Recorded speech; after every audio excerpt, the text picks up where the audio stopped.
আচ্ছা, আপনারা হাসপাতালে গেছেন না? অনেকে হাসপাতাল চিনেন না? আইসিইউ, আইসিইউ সম্পর্কে জানেন?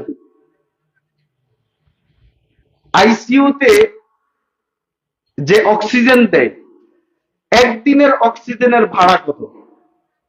আমি যতটুকু জানি 50,000 টাকা, বা অনেক বেশিও হতে পারে। উদাহরণস্বরূপ ধরে নিলাম 50,000 টাকা। এখন আমি আপনাদের কাছে জানতে চাই, হাসপাতালে আইসিইউতে একদিনের অক্সিজেনের খরচ যদি 50,000 টাকা হয়, তাহলে 60 বছরের অক্সিজেনের মূল্য কত?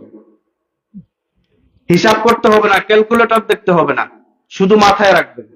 একদিনের আইসিইউর অক্সিজেনের খরচ যদি 50,000 টাকা হয়, তাহলে 50, 40, 60 বছরের অক্সিজেনের মূল্য কত হওয়া উচিত? ভাইরা আমার, যেই কথাটা বুঝাইতে চাইলাম, আইসিইউতে একদিনের অক্সিজেনের মূল্য যদি 50,000 টাকা হয়, যেই মহান রব্বুল আলামিন তার রহমতের আইসিইউতে আমাকে আপনাকে সারা জীবন অক্সিজেন দিয়া গেলেন, তিনি তো একটা টাকাও কোনোদিন চাইলেন না। চাইছেন নাকি? আমার কাছে চান নাই। যেই মহান রব্বুল আলামিন সারাটা জীবন অক্সিজেন দিয়া বাঁচায় রাখলেন, অক্সিজেন ছাড়া 5টা মিনিটও বাঁচার উপায় আছে? বলেন না। যেই অক্সিজেন ছাড়া 5 মিনিট বাঁচতে পারবো না, আল্লাহর দেওয়া সেই অক্সিজেন দিয়া কেমনে আমি আল্লাহর নাফরমানিতে ডুব দেই? একবারও চিন্তা করলাম?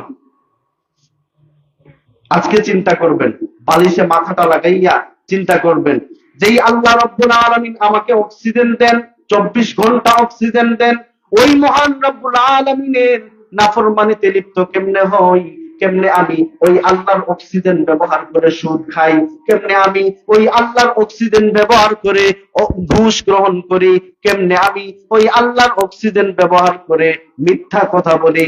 কেমনে আমি ওই আল্লাহর অক্সিজেন ব্যবহার করে অন্যের উপর জুলুম করি, অন্যের উপর অত্যাচার করি, অন্যের সম্পদ খাই? কেমনে আমি ওই আল্লাহর অক্সিজেন ব্যবহার করে, ওই আল্লাহর দেওয়া নিয়ামত অক্সিজেন ব্যবহার করে কেমনে আমি নামাজটা ছাইড়া দিই? কেমনে আমি রোজাটা ভাঙা ফেলি? কেমনে আমি আল্লাহর হুকুম গুলা অবহেলা করি? যদি আমার আল্লাহ ও আল্লাহর নাফরমানি করা অবস্থায়, গুনাহ করার অবস্থায়, পাপে লিপ্ত হওয়া অবস্থায় আমার আল্লাহ যদি অক্সিজেনটা বন্ধ কইরা দেয়,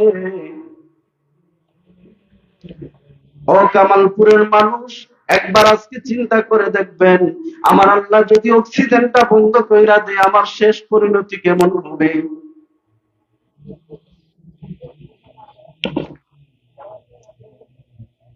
আল্লাহ রাব্বুল আলামিন আমাদেরকে সঠিক বুঝ দান করুন। আমিন বলবেন না? আল্লাহ বলেন, যে রব্বুল আলামিন তোমাদের জন্য এত নিয়ামত দিলেন, আরে মানুষ, ওই মহান রব্বুল আলামিনের ইবাদত করো।